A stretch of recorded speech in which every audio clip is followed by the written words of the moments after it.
ہیں تو لطف حاصل ہوتا ہے، روحانی سکون حاصل ہوتا ہے، ہمارا جسم دل اور دماغ ہلکا ہو جاتا ہے۔ تو اس سے معلوم یہ ہوتا ہے، پتہ یہ لگتا ہے کہ روحانیت اپنا مقام، مرتبہ اور اثر رکھتی ہے جس سے ہم مسلمان مستفید ہوتے ہیں۔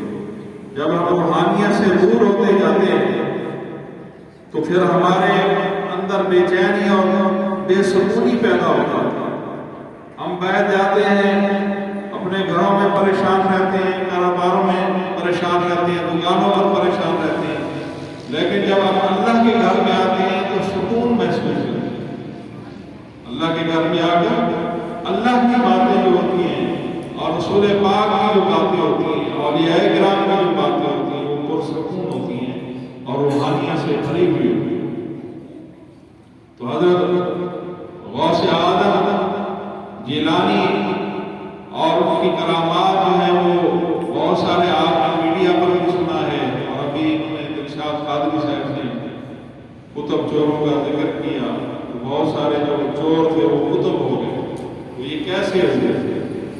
کہ حضرت غوث پاک نے ان پر کوئی دم کیا تھا؟ نہیں، آپ کے ایک سچ بولنے سے، ایک سچی بات کہنے سے جو ڈاکو تھے وہ طائب ہو گئے، اور اپنی پچھلی جو زندگی تھی، ان کی برائی والی زندگی تھی، انہوں نے وہ چھوڑ دی اور اسلام کو قبول کر لیا۔ دین اسلام کے اندر نئے طریقے سے داخل ہو گئے، گناہ کی زندگی انہوں نے ترک کر دی۔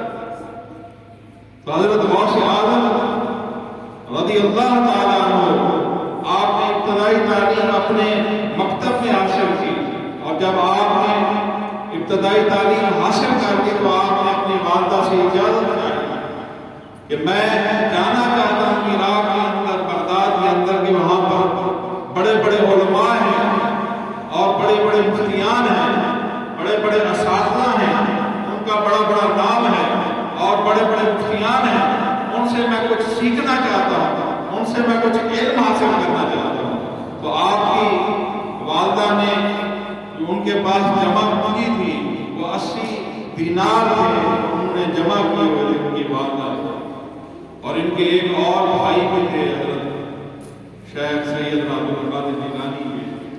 تو انہوں نے، والدہ نے کہا کہ میرے پاس 80 دینار ہیں عبد القادر، اور میں 80 دینار میں سے 40 دینار آپ کو دیتی ہوں، اور 40 دینار میں آپ کے بھائی کا حصہ ہے، ان کے بھی لگتی ہوں۔ تو آپ کیونکہ حصول علم کے لیے جا رہے تھے تو زاد راہ کے طور پر ان کی والدہ نے ان کو وہ 40 دینار دیے جو انہوں نے جیب کے اندر رکھے ہوئے تھے، اندر والی پاکٹ میں رکھے ہوئے تھے۔ تو آپ قافلے کے ساتھ چلے تو راستے میں احمد بدوی قزاق جو بہت مشہور ڈاکٹر تھا، اور وہ اکثر جو قافلے تھے ان کو لوٹ لیتا تھا، تو اس نے حملہ کر دیا، اور حضرت سیدنا غوث اعظم جو نوجوانی کے حالت میں تھے، نئے نئے نوجوان تھے، تو وہ بھی ایک طرف کھڑے ہو کر ان کا تماشا دیکھ رہے تھے۔ انہوں نے عورتوں کو لوٹ لیا، ان کے زیورات لے لیے، ان کا سارا سامان چھین لیا، اور ایک ڈاکو آپ کے پاس بھی آیا اور اس نے آ کر پوچھا کہ اے نوجوان تیرے پاس کیا ہے؟ بظاہر تو وہ حضرت سیدنا غوث اعظم رضی اللہ تعالیٰ عنہ وہ ان کو ایک سادہ سے دیکھ رہے تھے کہ ان کے پاس کوئی اتنا خاص سامان نہیں ہے، نہ ان کے پاس کوئی خاص سواری ہے، نہ ان کے پاس بڑے خاص کپڑے ہیں، اور نہ ہی انہوں نے بڑے بڑے رنگ رکھے ہوئے ہیں۔ تو اس نے آ کر پوچھا کہ تیرے پاس کیا ہے نوجوان؟ تو آپ نے فرمایا کہ میرے پاس 80 دینار ہیں۔ کتنے؟ 80 دینار۔ تو اس نے جا کر اپنے سردار کو کہا، اور وہ ہنستا ہوا گیا کہ دیکھو یار، کسی بھی یا جتنا قافلہ ہے، کسی نے بھی ہمیں آسانی سے جو ہے وہ ڈاکہ نہیں مارنے دیا، ہمیں چھیننا پڑا، ہمیں زیور بھی نکالنے پڑے، سامان بھی چھیننا پڑا ہے۔ اور یہ ایک ایسا نوجوان ہے جو کہتا ہے کہ میرے پاس 80 دینار ہے، خود بتا۔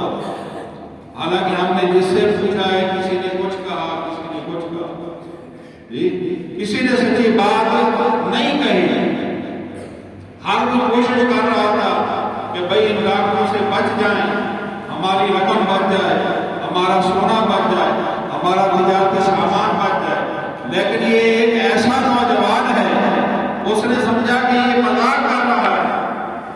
ہو سکتا ہے یہ نوجوان بھولا سادہ ہوا، اور ہو سکتا ہے نعوذ باللہ من ذالک بعض لوگ پاگل بھی ہوتے ہیں، بعض دیوانے بھی ہوتے ہیں۔ تو اس نے کہا اپنے ساتھیوں سے کہ آؤ ایک نوجوان کو میں دکھاتا ہوں جو خود بتا رہا ہے کہ میرے پاس 40 دینار ہیں، 40 دینار ہیں۔ تو یہ بات پہنچتی پہنچتی جو سردار تھا احمد بدوی اس تک پہنچ گئی۔ تو اس نے کہا کہ دکھاؤ مجھے وہ نوجوان کون ہے۔ تو وہ حضرت سیدنا عبد القادر جیلانی محمود سبحانی وہ لے کر گئے اور سردار کے سامنے پیش کیا۔ تو اس نے وہی سوال کیا کہ ذرا بتاؤ کہ تمہارے پاس کیا ہے نوجوان؟ تو حضرت سیدنا محمود سبحانی نے فرمایا کہ میرے پاس 80 دینار ہے، اپنا 40 دینار ہے۔ تو اس نے کہا کہ کہاں پر ہے؟ تلاشی کی گئی تو 40 دینار جو کہ وہ نکل آئے، 40 دینار نکل آئے۔ تو وہ سکتے میں آ گئے، ان پر سکتہ طاری ہو گیا، ان پر حیرت طاری ہو گئی کہ یہ کیسا نوجوان ہے، وہ سچ بولتا ہے، جھوٹ نہیں بولتا، ملاوٹ نہیں کرتا، دھوکہ نہیں کرتا۔ تو اس نے پوچھا کہ احمد بداوی نے کہ اے نوجوان یہ تم غلط بات بھی کہہ سکتے تھے، جھوٹ بھی بول سکتے تھے، ذرا بتاؤ کہ معاملہ کیا ہے؟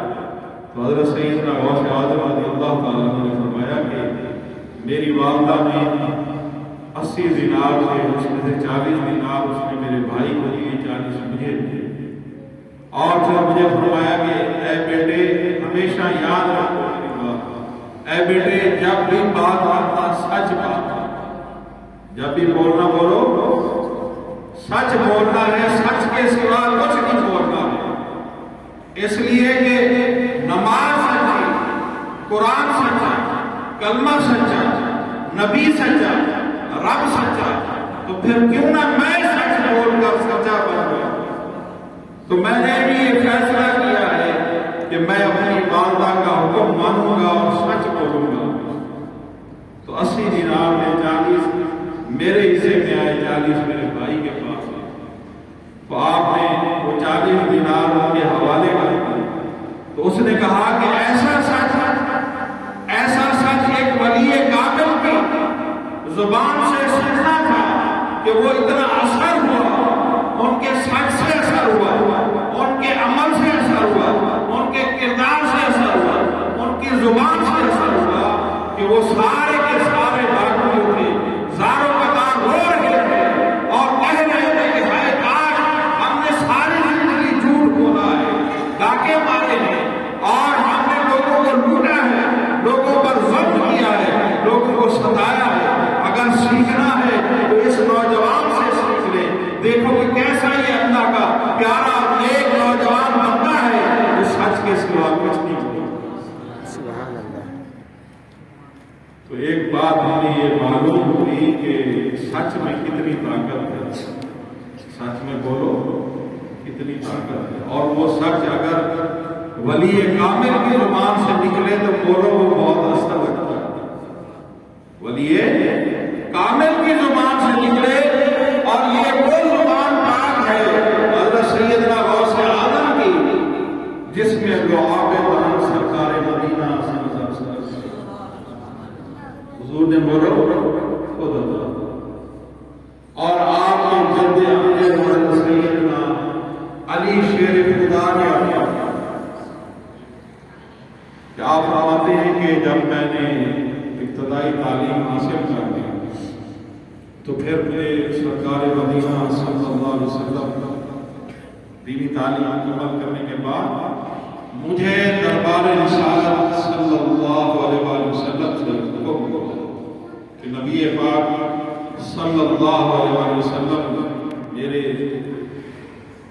حالت استغراق میں تشریف لائے. حالت استغراق یہ ہوتا ہے کہ آدمی چارپائی پر نہیں لیٹا ہوتا ہے, چارپائی پر نہیں لیٹا ہوتا, سویا جیسے آپ بیٹھے اور ادھر ہی آپ کے اوپر ایک کیفیت تاری ہو جائے, اس کو حالت استغراق کہتے ہیں, اس کو حالت استغراق کہتے ہیں. اور وہ سوتے جاگتے ہوتی ہے, یہ کیفیت ہوتی ہے. تو یہ حالت تاری ہوئی اور سرکار مدینہ صلی اللہ علیہ وسلم تشریف لائے, حضور تشریف لائے اور نبی پاک صلی اللہ علیہ وسلم نے آ کر مجھے حکم دیا کہ اے بیٹے, اے عبد القادر, اٹھو, کھڑے ہو جاؤ اور مخلوق خدا پیاسی ہے, ان کی پیاس بجھاؤ. لوگ گمراہ ہو رہے ہیں, ان کو ہدایت دو. لوگ راستہ بھٹک رہے ہیں, ان کو راستہ دکھاؤ. میری امت کمزور ہو رہی ہے, ان کو طاقتور کرو. ان میں علم پیدا ہو, ان میں حدیث پیدا ہو, ان میں فقہ پیدا ہو, ان میں روحانیت تقسیم کرو. اور پھر مجھے سرکار دو عالم صلی اللہ علیہ وسلم نے حکم دیا کہ اپنا منہ کھولو. تو میں نے منہ کھولا اور نبی پاک صلی اللہ علیہ وسلم نے 7 مرتبہ اپنا لعاب رنگ حضور نے مجھے عطا کیا. کتنا بولو؟ 7. تو نبی پاک صلی اللہ علیہ وسلم نے مجھے پھر حکم دیا کہ لوگوں کو واعظ کرو, لوگوں کو واعظ کرو. تو یہ واعظ جو یہ میں بیان کر رہا ہوں, یہ تقریر, یہ واعظ, یہ بیان, یہ کتاب, یہ سبیل, یہ موٹیویٹ کرتی ہے انسان کو, دل اور دماغ کو روشن کرتی ہے. ہمارا جو ذہن زنگ آلودہ ہو جاتا ہے, ہمارے دل میں جو زنگ پیدا ہو جاتا ہے, جو سیاہی پیدا ہو جاتی ہے, اس سیاہی کو دور کرنے کے لیے جب ہم اللہ اور اس کے رسول کا ذکر سنتے ہیں, نعت کی صورت میں سنتے ہیں, قرآن کی تلاوت کی صورت میں سنتے ہیں, کسی خطاب اور بیان میں سنتے ہیں, تو وہ زنگ دور ہو جاتا ہے اور وہ گمراہی دور ہو جاتی ہے, وہ سیاہی دور ہو جاتی ہے اور وہ سیاہی روشنی میں تبدیل ہو جاتی ہے. یہ اثر ہوتا ہے قرآن کے اندر, خطاب کے اندر, نعت کے اندر اور تلاوت کے اندر. اسی لیے نبی پاک صلی اللہ علیہ وسلم نے ارشاد فرمایا, ادبوا اولادکم علی ثلاث خصال حب نبی وحب اہل بیتہ وقراءۃ القرآن. حضور نے فرمایا سب سے پہلے ادب سکھاؤ اپنی اولاد, اس کا ادب سکھاؤ اپنی اولاد کو. ادبوا اولادکم, سب سے پہلے اپنے نبی کا ادب سکھاؤ. اب میں ادب کی بات پر آ گیا ہوں, تو حضور تشریف لے گئے, حضور صلی اللہ علیہ وسلم نے حکم دے دیا. آپ فرماتے ہیں کہ میں نے لوگوں سے خطاب کرنے کے لیے میرے لیے ممبر بچھایا گیا, لوگ جمع ہو گئے, لیکن یہ تھا کہ زبان جو تھی میری وہ کام نہیں کر رہی, نہیں چل رہی. اب لوگ جمع ہو گئے, دیکھ رہے ہیں کہ حضرت شیخ جو ہے وہ کیا فرماتے ہیں, لیکن میں خاموش تھا, اس لیے کہ میری زبان جو تھی وہ خاموش تھی, نہیں چل رہی.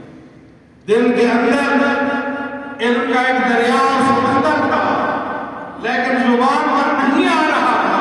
کیوں نہیں آ رہا تھا؟ اس کی وجہ بھی پھر سامنے آ جاتی ہے. وجہ یہ تھی کہ حضرت کے جد امیت حضرت علی شیر خدا تشریف لانا تھا, تشریف لانا. اسی حالت میں جہاں وہ منبر پر بیٹھے ہوئے تھے, تشریف لائے اور حالت استغراق میں فرمایا کہ بیٹے حضور کے حکم میں کیوں دیر ہو رہی ہے, فوراً تعمیر کیجیے, فوراً آنا شروع کیجیے, جو حضور نے حکم دیا ہے آپ دیر کر رہے ہیں. تو میں نے آگے کہ بابا جان میری زبان کام نہیں کر رہی, دل کے اندر اور سینے کے اندر علوم کا خزانہ ہے جو حضور نے عطا فرمائے لعاب جہان کی صورت میں, کہ حضور کے لعاب جہان میں یہ اثر ہے, یہ معجزہ ہے کہ حضور صلی اللہ علیہ وسلم خالی پانی کے اندر, کڑوے پانی کے کنویں کے اندر حضور کلی فرماتے ہیں تو وہ میٹھا ہو جاتا. حضرت علی شیر خدا کی آنکھیں دکھ رہی ہیں,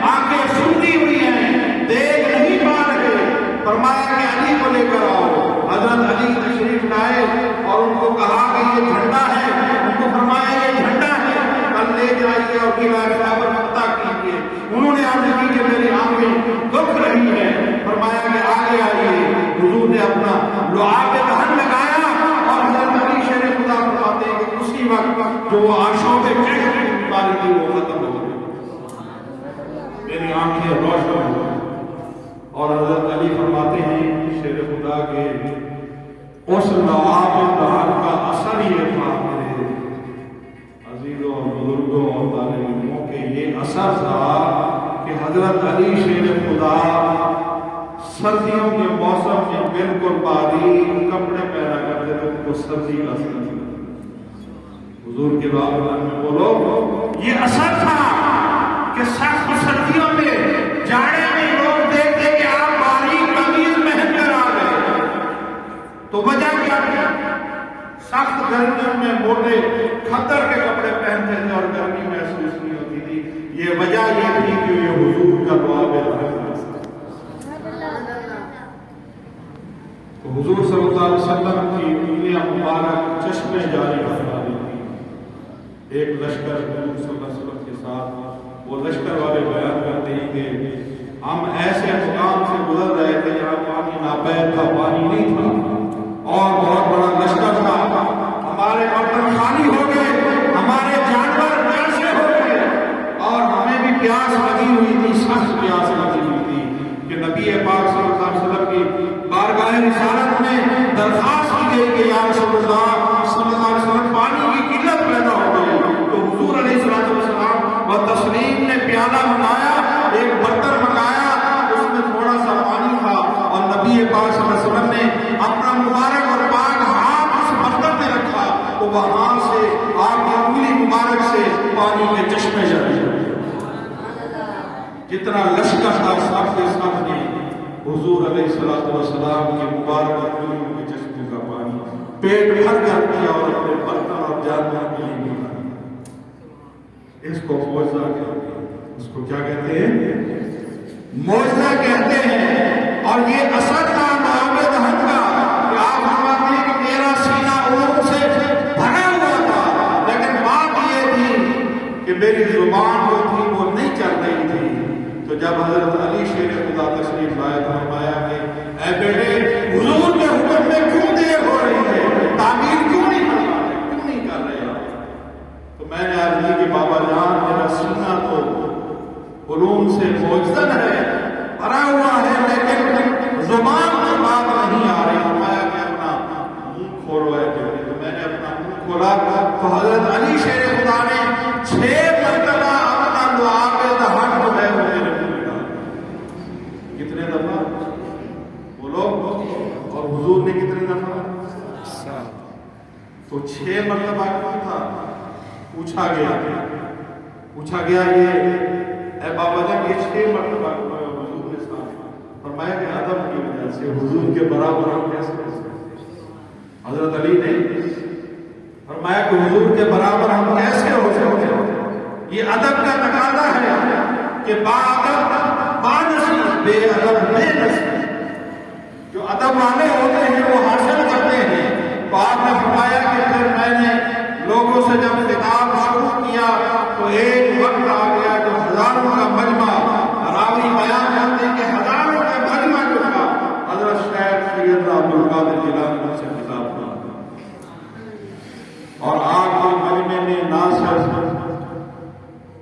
مسلمان مومنین شامل ہوتے تھے بلکہ ان میں جنات کی کثرت ہوتی تھی۔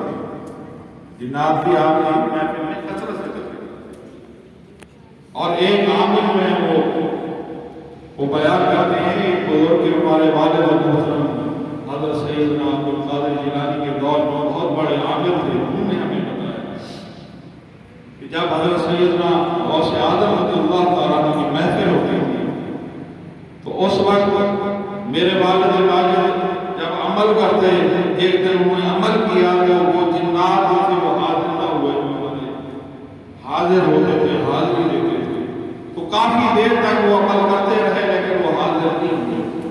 لیکن جب وہ حاضر ہوئے پوچھا گیا کہ کیوں دیر نہیں ہے آیا، تو انہوں نے بتایا کہ جب ہم سیدنا غوث اعظم کی محفل میں ہوں تو اس وقت آپ ہمیں نہ بلایا کریں اور نہ وظیفہ پڑھا کریں، نہ حاضری کے لیے ہمیں آپ بلایا کریں۔ کیونکہ ہم حضرت سیدنا غوث اعظم کی محفل میں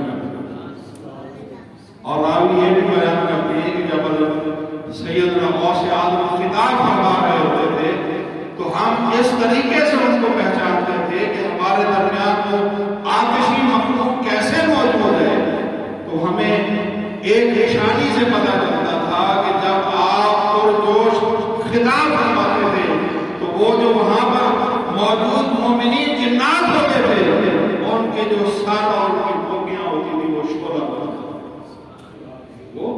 شعلہ بن جاتے تھے اور ہم دیکھ کر پہچان لیتے تھے کہ ہمارے درمیان مومنین جنات بھی موجود ہیں۔ تو میرے دوستوں بزرگوں اولیاء کرام کی محفل جو ہے